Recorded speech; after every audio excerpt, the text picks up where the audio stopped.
Hello everyone, कैसे हो आप सब। एक बार पुनः स्वागत है आप सभी का हमारे अपने YouTube channel Shiv coaching classes पर। उम्मीद करते हैं दोस्तों आप सभी मस्त होंगे, बेहतर होंगे, आप सभी की पढ़ाई भी अच्छे से चल रही होगी।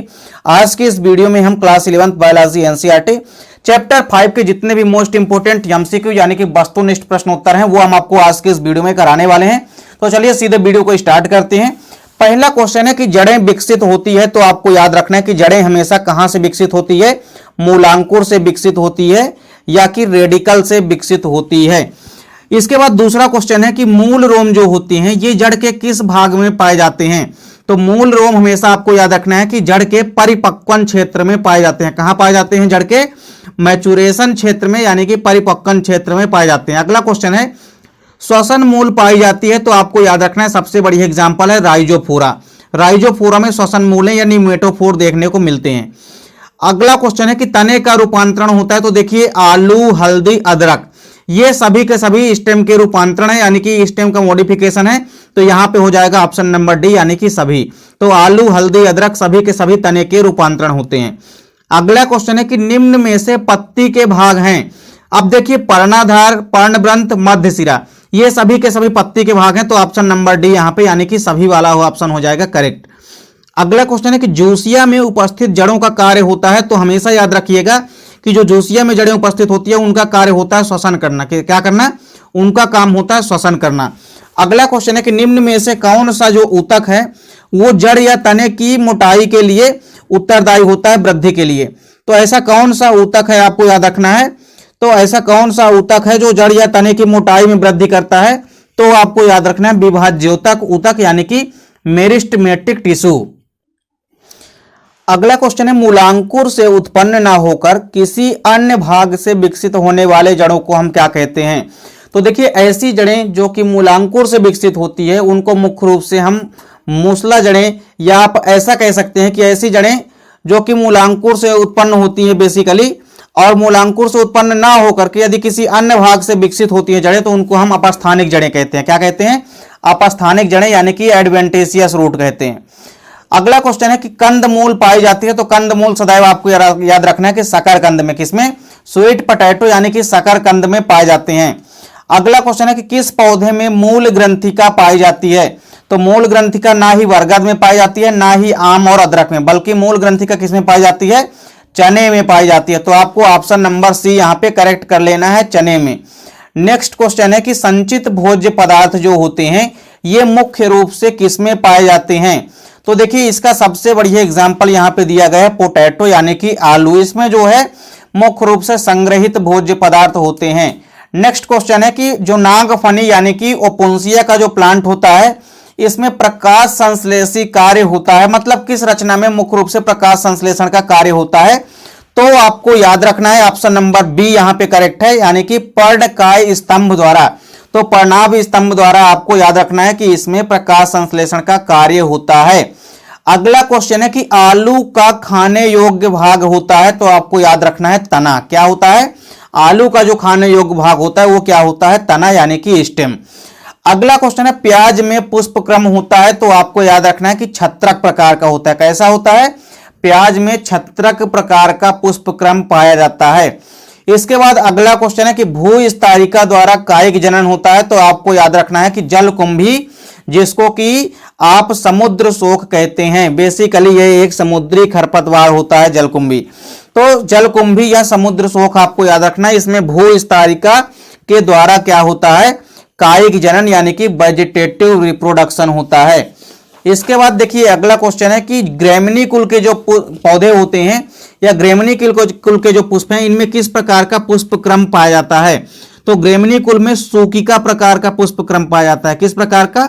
सूकिका प्रकार का पुष्पक्रम पाया जाता है। अगला क्वेश्चन है क्रूसीफेरी, जिसको कि ब्रेसिकेसी फैमिली मुख्य रूप से कहते हैं। तो क्रूसीफेरी में पुष्पक्रम होता है किस प्रकार का? तो इसमें असीमाक्ष प्रकार का पुष्पक्रम पाया जाता है यानी कि ऑप्शन नंबर ए यहां पे करेक्ट हो जाएगा। अगला क्वेश्चन है कि स्पेडिक्स पुष्पक्रम पाया जाता है किसमें? तो आपको याद रखना है केले में यानी कि बनाना में। तो बनाना में स्पेडिक्स प्रकार का पुष्पक्रम या इन्फ्लोरेसेंस पाया जाता है। अगला क्वेश्चन है कंपोजिटी कुल। कंपोजिटी फैमिली में आपको याद रखना है कि किस प्रकार के पुष्पक्रम पाए जाते हैं। तो कंपोजिटी फैमिली में मुंडक प्रकार के पुष्पक्रम पाए जाते हैं। किस प्रकार के? मुंडक प्रकार के पुष्पक्रम पाए जाते हैं। अगला क्वेश्चन है कि पर्णकाय स्तंभ एक रूपांतरण है तो तने का रूपांतरण है। किसका रूपांतरण है? पर्णकाय स्तंभ तने का रूपांतरण है। फिर अगला क्वेश्चन है कि आम में जो फल भित्ति होती है उसका कौन सा भाग खाया जाता है? तो आम में जो फल भित्ति होती है उसमें आपको याद रखना है कि मेजोकार्प यानी कि जो मध्य फल भित्ति होती है वो खाई जाती है। इसके बाद देखिए अगला क्वेश्चन है कि तने का विकास जो है बीज के किस भाग से होता है? तो स्टेम का जो ग्रोथ होता है या विकास डेवलपमेंट होता है वो हमेशा प्रांकुर वाले भाग से होता है, और जड़ का विकास किसके भाग से होता है? रेडिकल यानी कि मूलांकुर वाले भाग से होता है। अगला क्वेश्चन है कि एक बीजपत्री का बीज पत्र क्या कहलाता है? तो जो एक बीजपत्री पौधे होते हैं यानी जो मोनोकाट प्लांट होते हैं उसका जो बीज पत्र होता है वो स्कूटेलम कहलाता है। क्या कहलाता है? स्कूटेलम कहलाता है। अगला क्वेश्चन है मटर का वानस्पतिक नाम क्या होता है? तो आपको याद रखना है कि मटर का बोटेनिकल नेम क्या होता है? पाइसम सटाइवम होता है। इसके बाद अगला दिया गया है प्याज का बोटेनिकल नेम बताना है, तो प्याज का बोटेनिकल नेम होता है एलियम सेपा। क्या होता है? Allium cepa. यदि आपसे लहसुन का पूछ दे तो लहसुन का आपको बताना है एलियम सटाइवम। इसके बाद देखिए अगला है कि द्विबीजपत्री जो पौधे होते हैं इनकी पत्तियों में किस प्रकार का शिराविन्यास पाया जाता है? यानी जो डाइकाट प्लांट होते हैं इनकी लीफ में आपको याद रखना है कि रेटिकुलेट बनेशन यानी कि जालिकावत शिराविन्यास पाया जाता है। इसके बाद अगला क्वेश्चन है कि पुष्प का सबसे बाहरी चक्र कहलाता है, तो आपको याद रखना है कि बाएं दल यानी कि सेपल कहलाता है। इसके बाद देखिए अगला क्वेश्चन है कि पुष्प का जो नर भाग होता है वो यानी कि नर जनन भाग क्या कहलाता है? तो आपको याद रखना है पुमंग कहलाता है। इसके बाद देखिए अगला क्वेश्चन है कि पुष्प का मादा भाग क्या कहलाता है? तो आपको याद रखना है कि जायांग यानी कि गाइनोसियम कहलाता है। अगला क्वेश्चन है प्याज किस कुल से संबंधित है? तो प्याज आपको याद रखना है कि लिलिएसी कुल से संबंधित है। नेक्स्ट क्वेश्चन है कि एक बीजपत्री जो पौधे होते हैं उनकी पत्तियों में किस प्रकार का शिराविन्यास पाया जाता है?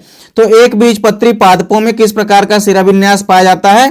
तो पैरेलल वेनेशन यानी कि समांतर शिराविन्यास पाया जाता है।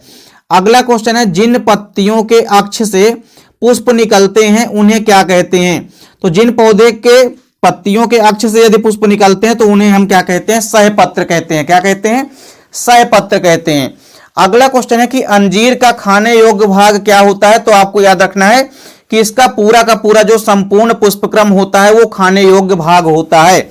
अगला क्वेश्चन है कि कलश पादप एवं यूट्रिकुलेरिया किस प्रकार के पादप हैं? तो आपको याद रखना है कि कीटभक्षी पादप हैं। किस प्रकार के? कीटभक्षी पादप हैं।